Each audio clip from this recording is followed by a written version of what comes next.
In order to fend off another alien bug invasion of Earth, mankind has spent $70 billion to build a quantum-level weapon. Its power is capable of annihilating an entire planet. For this crucial battle between mankind and the extraterrestrials, the Earth has staked its entire life. The world is in the distant future, and an alien creature called the bugs have invaded Earth. Billions of people have lost their lives in this fight to protect human civilization. As humanity is on the brink of depletion, Commander Mazer Rackham sacrifices his own life, piloting a fighter jet and self-destructing it alongside the alien mothership.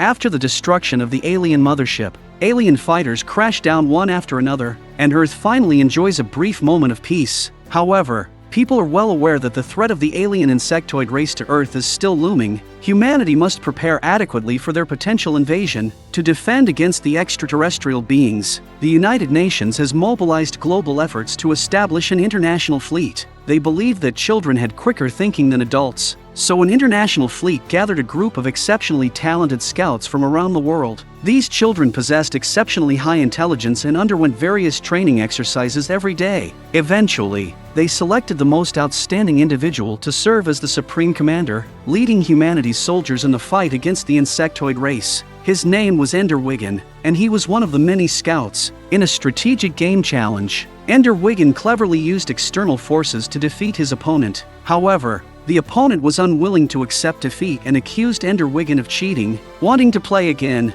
he was simply a physically strong but mentally simple-minded person, and Wiggin didn't have time to fight him again. Just as Wiggin was about to return to the dormitory, he was summoned to the medical room through the broadcasts. Could something bad be about to happen? Surprisingly, the military academy wanted to remove Wiggin's monitor, which was essentially expelling him from the base. After having his monitor taken away, Wiggin felt extremely frustrated. As he walked out of the medical room, he was surrounded by his former subordinates. They pushed him into the lab, hoping to outnumber and bully him. Wiggin copped a prop from the table and slammed it into the fat man's head for a sustained thrashing. The fat man fell to the ground and begged for mercy. However, Wiggin's anger continued to fuel him, and he didn't stop until the bully was severely injured. Little did Wiggin know, his actions in the lab would change his life. Colonel Graff, who was monitoring the situation from the control room, witnessed everything. Could Colonel Graff be planning something against Wiggin?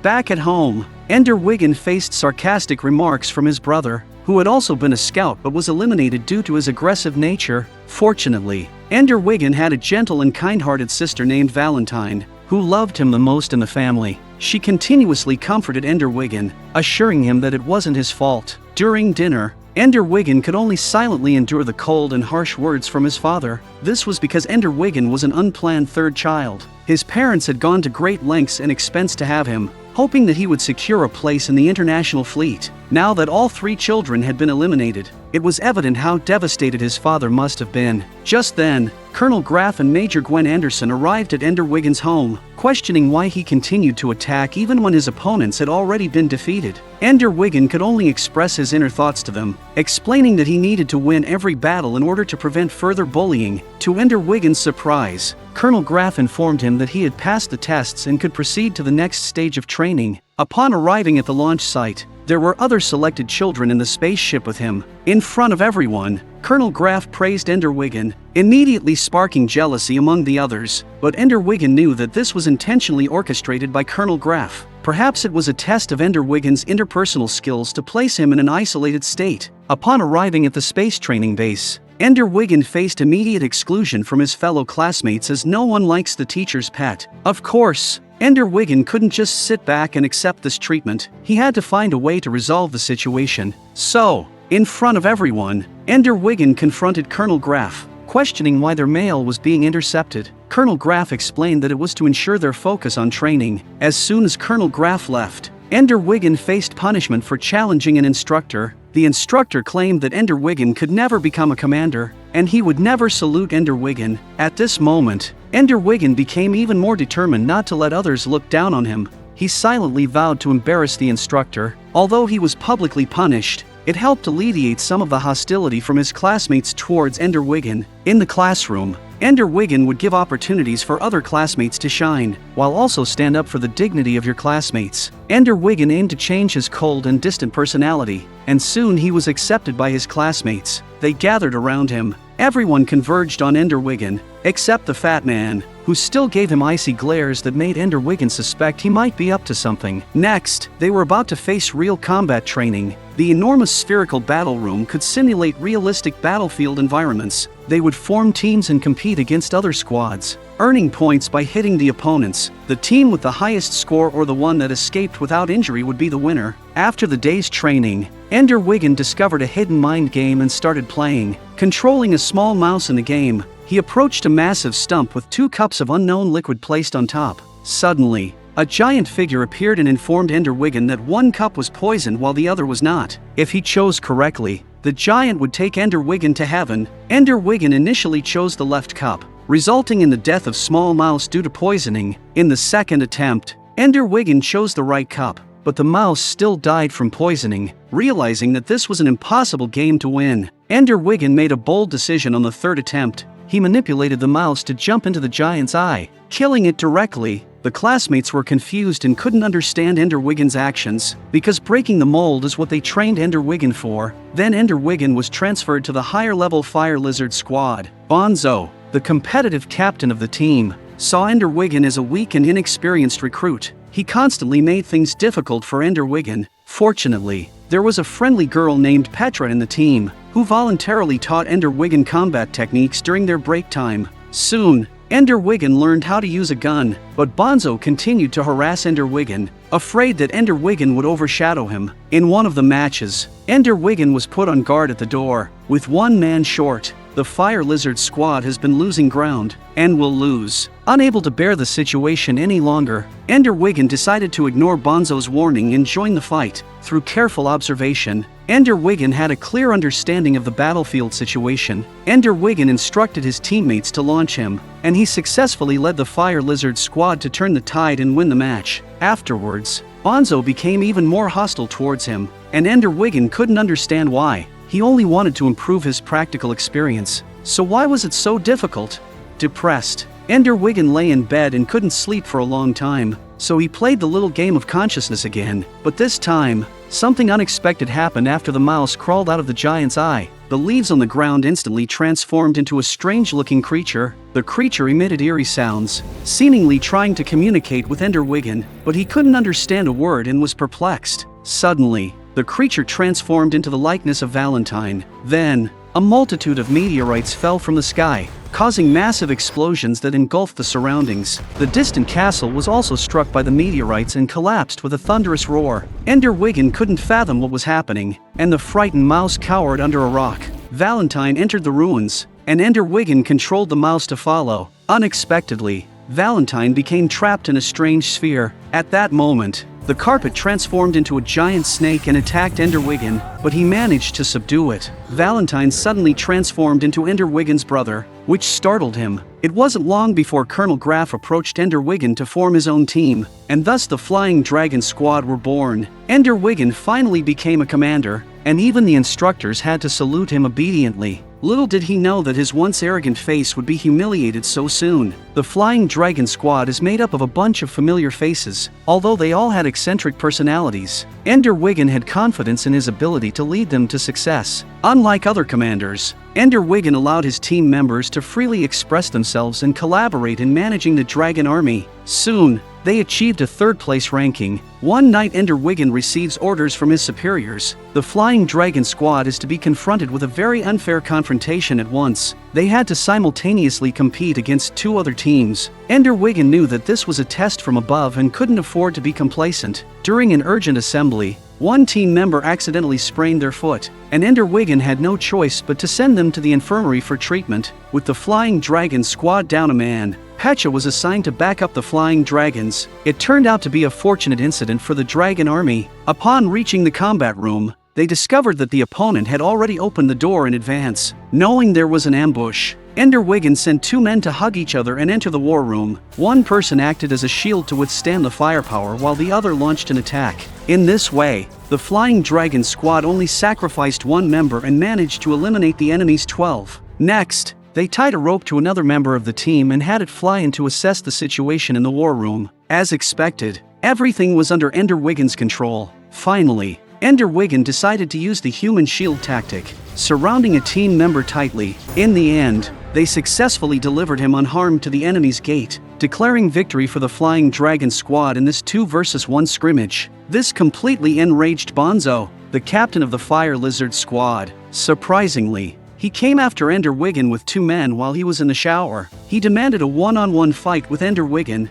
Initially, Ender Wiggin tried to reason with him, but Bonzo was relentless and insisted on determining a winner. During the fight, an accident occurred. Bonzo's head hit the floor hard, and he was likely to become a vegetable. Although Ender Wiggin knew he acted in self-defense, he still felt a deep sense of guilt. No matter what, his injury was caused by Ender Wiggin. At this moment, Ender Wiggin's inner confidence began to waver. Ender Wiggin blackmails Colonel Graff into sending him home to meet Valentine by quitting the team. Helpless, Colonel Graff had to compromise and send Ender Wiggin back to Earth. Upon seeing Valentine again, they embraced tightly. Ender Wiggin told Valentine all of his inner fears. With Valentine's persuasion, Ender Wiggin decides to overcome his fears and take on the burden of saving the fate of mankind. This time, Colonel Graff directly brought Ender Wiggin to the front lines, a small asteroid close to the Formic homeworld. The International Fleet has established a command base here. Colonel Graff said that Ender Wiggin must complete his final training here. As long as he passes the tests,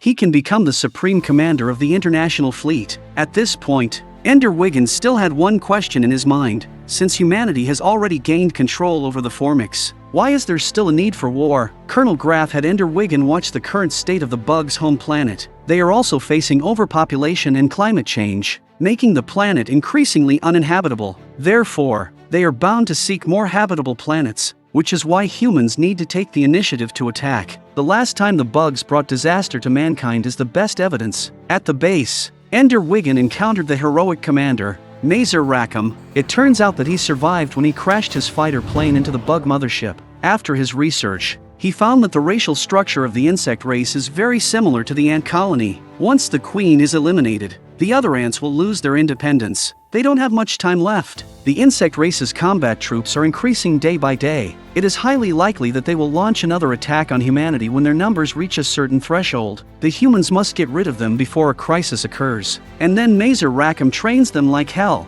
Ender Wiggin assumes the role of commander, with several familiar team members responsible for different combat squadrons, controlling frontline soldiers remotely for battle. Humans spent $70 billion to build a weapon called the N1 Quantum Disruptor. It generates a powerful energy field by firing particle streams from dual barrels, capable of destroying an entire planet. Before going head-to-head with the bugs, they'll have to train on a combat simulator. Initially, the simulated battles are relatively simple, and they easily achieve victory without deploying the quantum cannon. However, as the training intensity and complexity gradually increase, so does the pressure on Ender Wiggin. Instead of focusing on commanding the overall strategy, Ender Wiggin becomes obsessed with controlling every detail on the battlefield. Eventually, in a high-intensity simulated battle, Ender Wiggin is defeated by the enemy, resulting in Mazer Rackham unleashing a furious rebuke. Due to the urgent time constraints, they no longer have the luxury of conducting further simulated training. The fate of humanity rests entirely in their hands,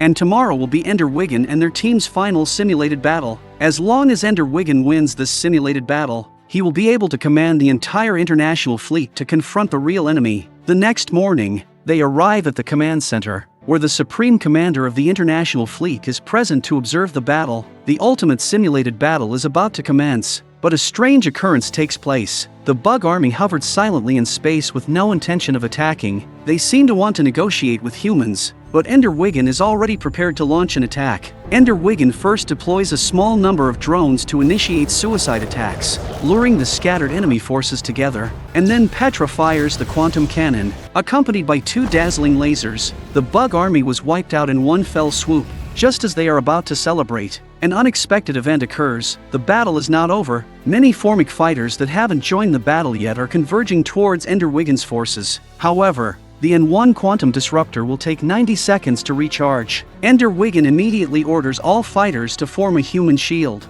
encircling the quantum cannon in layers to protect it. Ender Wiggin has Petra aiming the quantum cannon at the bugs' home planet. By destroying their homeworld, all their fighters will lose their combat capabilities. A large number of Formic fighters launch an attack towards Ender Wiggin and his forces, threatening to break through their defense line. Just in the nick of time, The quantum weapon finally recharged and 2 more dazzling lasers hit the target star of the bug's mother star. Under the chain reaction of the powerful quantum explosion, the bug planet was gradually leveled to the ground. The entire bug planet was blown up by them, and they finally won the simulated battle. The game ends, and Wiggin prepares to take credit for their success when the commanders on the stage have a serious expression on their faces. The combat simulator then reconnected, and the screen showed a close-up view of the inferno of fire on the bug's home planet. Just as Wiggin feels puzzled, Colonel Graff reveals the whole truth to him. It turns out that this was not a simulation training at all but a real battle. The bugger species has been completely eradicated by Wiggin,